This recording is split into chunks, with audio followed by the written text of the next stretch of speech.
What's up, everybody? Welcome to the Protection Perspective. I'm your host, Jason, aka Big J, and man, today's episode is going to hit different. I got Lorenzo Banks with me today, armed security professional who's worked casino operations in some of the most dangerous gambling territories in the Southwest. We're talking about the real shit that goes down when high rollers bring their wars inside. The stories you're about to hear are real. Names and locations have been changed, but the blood, the bullets, and the decisions, those are all true. Let's get into it. All right, so picture this. It's 2:47 a.m. Casino floor is packed with high rollers, right?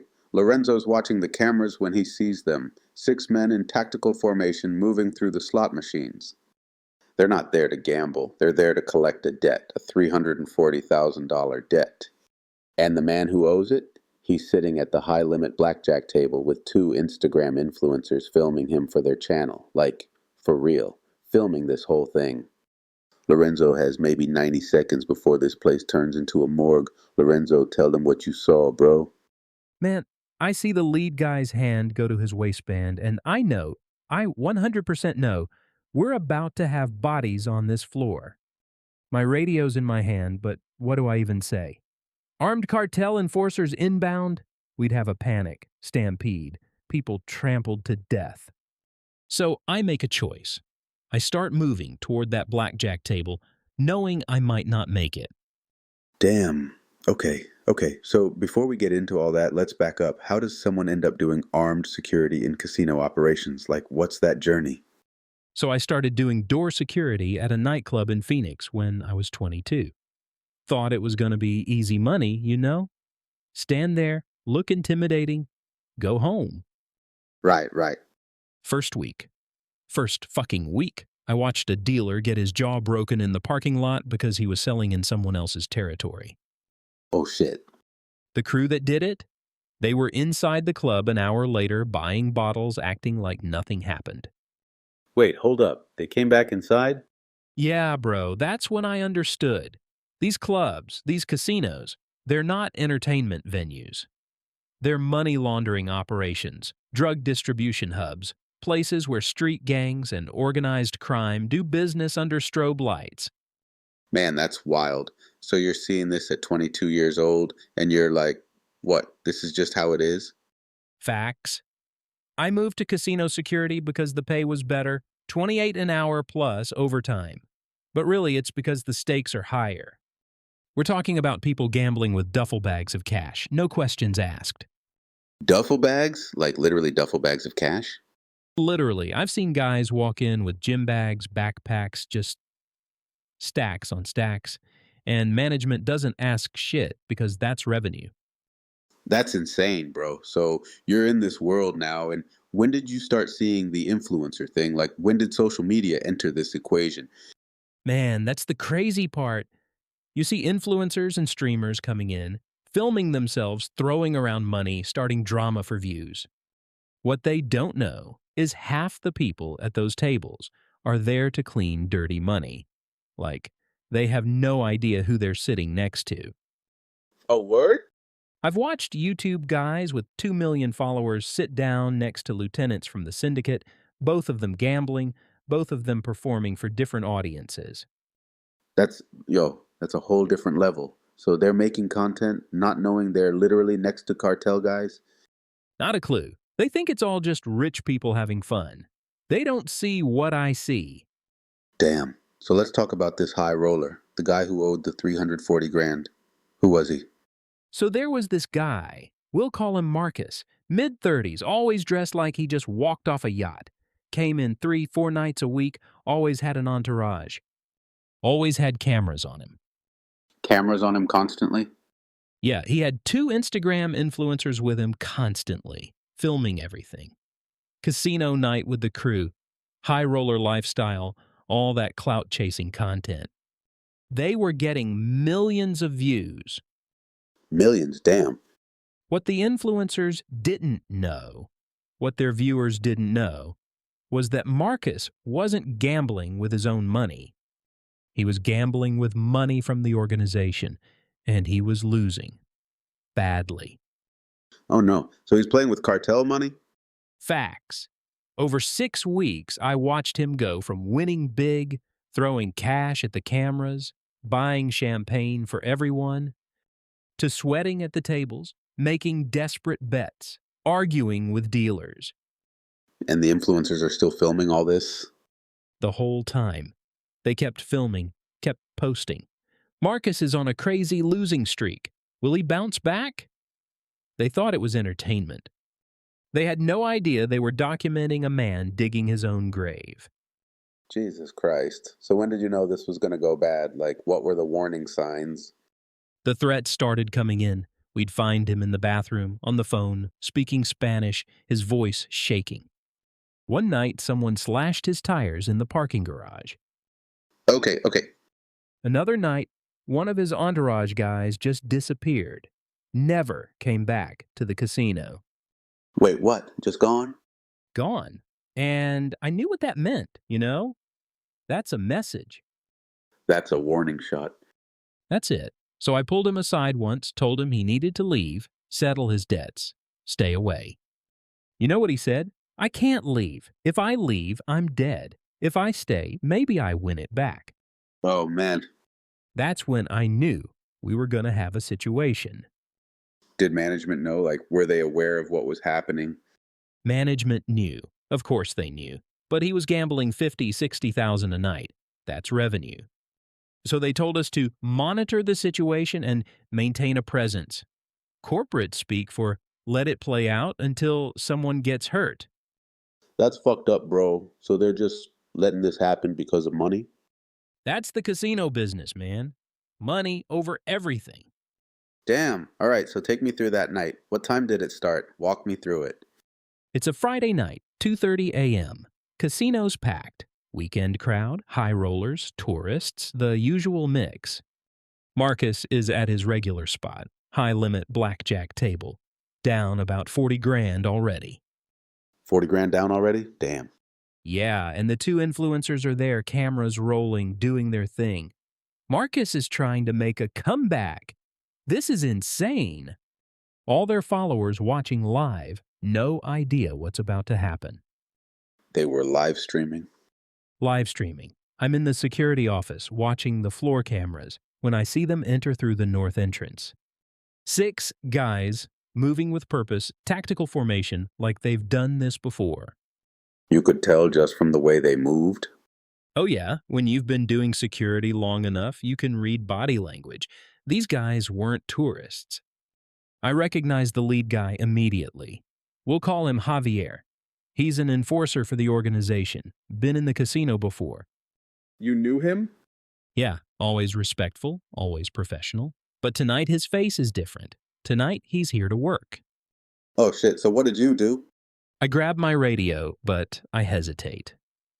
If I call it in, we'll have armed security flooding the floor, maybe local PD, fax a panic. People will run. We'll have a stampede. People could die in the chaos. Right. So you're thinking about all the civilians. On God. So I make a decision. I'm going to intercept them myself, try to de-escalate before this turns into a massacre. By yourself against 6 armed guys? I know how it sounds, but in that moment, it's the only play I got. I move through the floor fast, trying to get to Marcus before they do. I'm maybe 30 feet away when Javier reaches the blackjack table. Fuck. Marcus sees him and goes pale. Literally, all the color drains from his face. The influencers keep filming, think it's part of the show. One of them says, "Yo, who are these guys?" "Marcus, you know them." They still don't get it. Not a clue. Javier says, very calm, very quiet. "You owe $340,000. We're here to collect." Just like that. No threats, no yelling, just a statement of fact. And he said this on camera, on the live stream? On camera, Marcus starts stammering, trying to explain, saying he's going to win it back. He just needs more time. The influencers are still filming, going, "Wait, is this real? Are you guys serious?" Man, that's crazy. So what happened when you got there? That's when I arrive. I step between Javier and Marcus, hands visible, non-threatening. I say, gentlemen, this is a casino floor. Whatever business you have, it needs to happen somewhere else. Okay, you're trying to redirect them. Yeah. Javier looks at me, and I see the calculation in his eyes. He's deciding whether I'm a problem he needs to eliminate or someone he can work with. He says, Lorenzo, this doesn't concern you. Step aside. He knows your name. That's when I realize they've been watching, planning this. They know who I'm, what shift I work, everything. Damn, so what did you say? I say, I can't do that. You know I can't do that. My hand's on my sidearm, not drawing, just resting. His guys fan out, hands going to their waistbands. Oh shit, here we go. The influencers finally realize this isn't content. This is real. One of them drops their phone, the other one starts backing away, saying, Yo, we're just filming. We're not part of this. Now they get it. Javier ignores them. He says to me, You're gonna die protecting a man who's already dead. And I have to make a choice right there. What's going through your head in that moment? Do I draw my weapon and start a gunfight on a casino floor with 300 civilians around? Do I step aside and let them take Marcus? Do I try to talk them down? Those are all bad options, bro. Every option is bad. I choose option 3. I say, give me 2 minutes. Let me clear the area. Get the civilians away from this table. Then you and Marcus can have your conversation. No witnesses, no cameras, no problems. You're negotiating with them. I'm buying time. Javier thinks about it. 10 seconds. That feel like 10 hours. Then he nods. 2 minutes, then we're done talking. Okay, so he's giving you 2 minutes. What do you do? I turn to the influencers, grab them both by the arms, and say, You need to leave right now. Delete that footage and get out of this casino. They start to argue, and I say, If you don't leave in the next 30 seconds, you're going to watch someone die on your live stream. Did they leave? They ran. I radio security, tell them we have a situation at table 12, need the floor cleared, no alarms, no panic. Just quietly move people away. Your team knew what that meant? My guys are good. They start redirecting foot traffic, moving people toward the slots, the restaurants, anywhere but the high-limit area. But Marcus, he's not cooperating. He stands up, tries to run. Oh no. Javier's guys grab him, drag him back. He's screaming now. Help me! They're gonna kill me! Someone help me! And people are hearing this? People are starting to notice. Phones come out. Someone's calling 911. The 2 minutes I bought are gone. Shit's escalating. Javier pulls his weapon, a Glock 19, suppressor attached. His guys do the same. We're about to have a mass casualty event. Wait, so guns are out now on the casino floor? Guns are out. I draw my weapon, point it at Javier and say, Put it down right now. My backup is moving in, 3 other armed guards, weapons drawn. Mexican standoff. How many guns are we talking? 8 guns out on a casino floor. Marcus is crying, begging, saying he'll get the money, he'll sell everything. Just please don't kill him. Man, this is insane. Javier says, You think you're protecting him? You're just delaying it. We'll get him tonight, tomorrow, next week. He's already dead. Question is, do you want to die with him? Damn, what did you say? I didn't have to say anything. I hear sirens. Someone called the cops.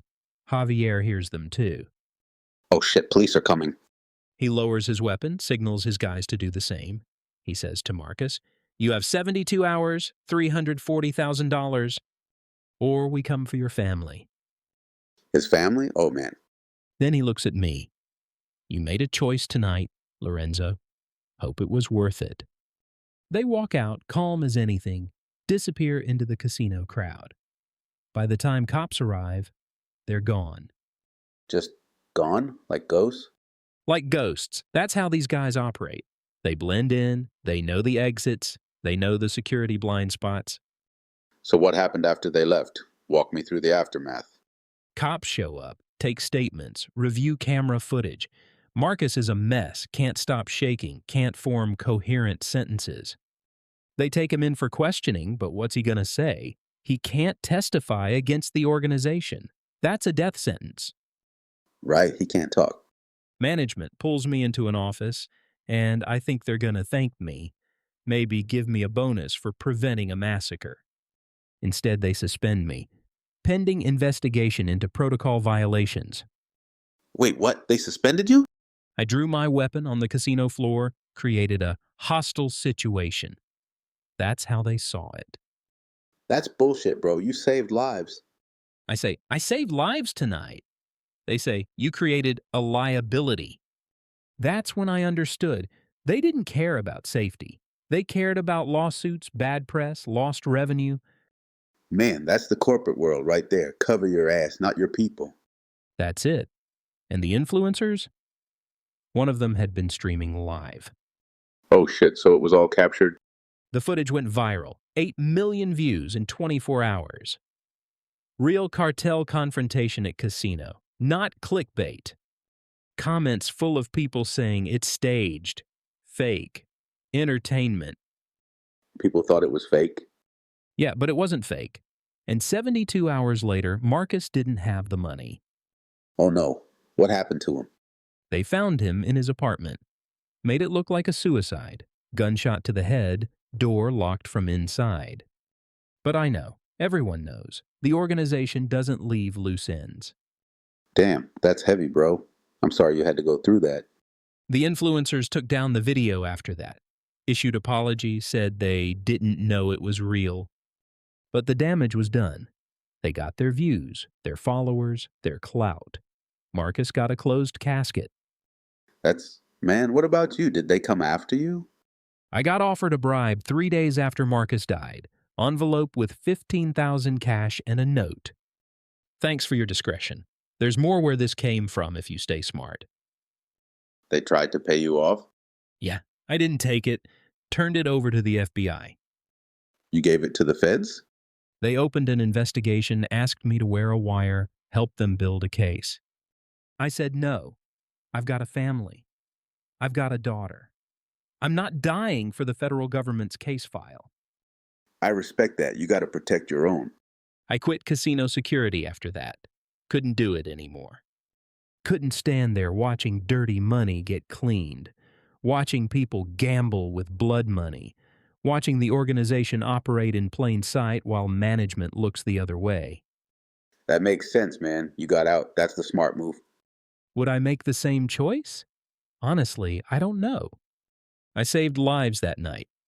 No question. But Marcus still died. The organization is still operating. The casino is still open. And you've got a target on your back. For the rest of my life. What I learned is this. In that world, there are no good choices.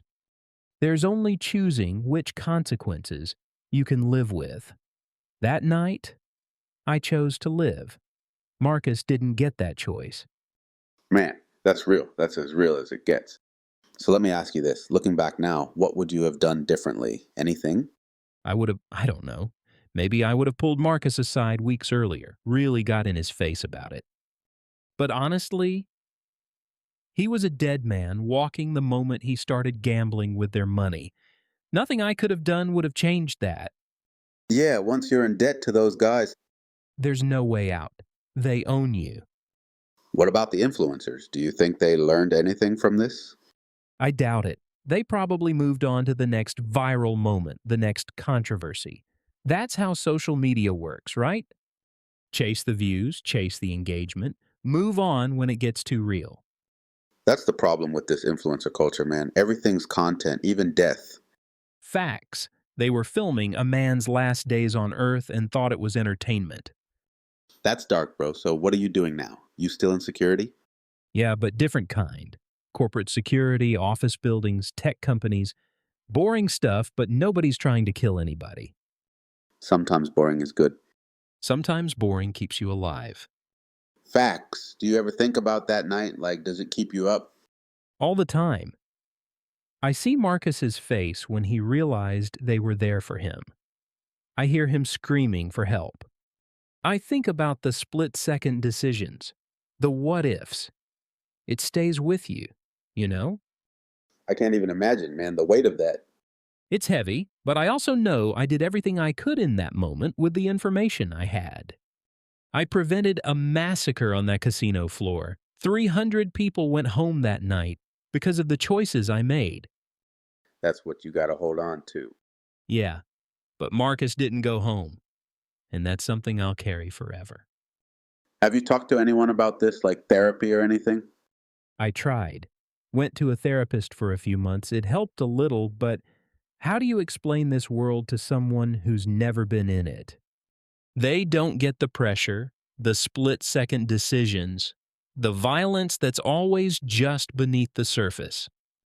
That's real. You need someone who's been there. That's it. That's why I'm talking to you now. People in this industry need to hear these stories. For sure. So let me ask you, what advice would you give to someone starting out in casino security? Know your line. Know what you're willing to die for, because in this job, you might have to. And if you're not willing to die for it, don't draw your weapon. That's powerful, man. Also, get out before it destroys you. This industry will eat you alive if you let it. I got out. I'm still looking over my shoulder, but I'm alive. That's more than Marcus can say. You're still looking over your shoulder, even now? Every day, I check my car before I start it. I vary my routes home. I don't post my location on social media. The organization has a long memory, and I cost them money that night by interfering. Damn. So you're living with that threat constantly. It's the price I paid for doing the right thing. Would I do it again? Yeah. But I'm not naive about the consequences. What about your family? How do they deal with it? My wife, she understands, but it's hard on her. She didn't sign up for this life. My daughter's too young to understand, but one day I'll have to explain to her why we move so much, why I'm so paranoid. That's heavy, bro. I'm sorry your family has to go through that. It's what it is. I made my choice, and they're living with the consequences too. Let me ask you this. Do you think casinos will ever change?